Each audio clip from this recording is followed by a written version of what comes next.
Ever wonder how a small island forged an empire? Let's dive into 5,000 years of history. We're covering a huge timeline here. Invasions, revolutions, the works. Ready? Let's go. So, how did England even begin? It all started with waves of people shaping the land. First up, prehistoric people. They brought farming and bronze working, really getting the ball rolling. Then, the Celts rolled in. They had iron, traded with Europe, and formed early kingdoms. And of course, the Romans arrived in AD 43. They brought their culture and even Christianity. So, the Romans leave, and who comes next? The Anglo-Saxons, creating their own warring kingdoms.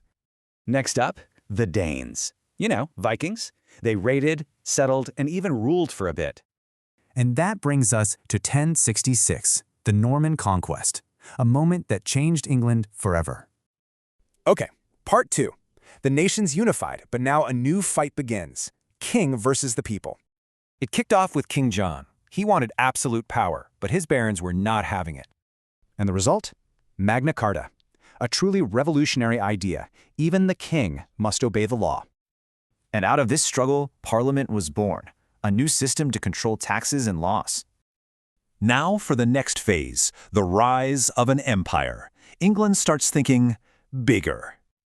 The Tudors were a game changer. They broke with Rome and built a navy to rule the seas. But that old power struggle wasn't finished. It exploded into civil war and totally changed the government. Now united with Scotland, Britain builds its empire through trade, war, and, of course, colonization. Part 4. Let's get to the Industrial Revolution. This didn't just change England. It changed everything. Suddenly, you've got two new groups, powerful industrialists and a huge working class, and they clashed. And all this change meant political reform. Power started shifting away from the old guard. The 20th century was brutal. 2 world wars, the empire ending, and massive economic problems. Finally, part 5. How did all this chaos shape the language we're speaking right now? Basically, English is a Germanic language, but it totally soaked up words from every group that invaded. The language went through huge changes, from Old English to Middle English to what we speak today. So, from invaders to empire, this story is all about reinvention.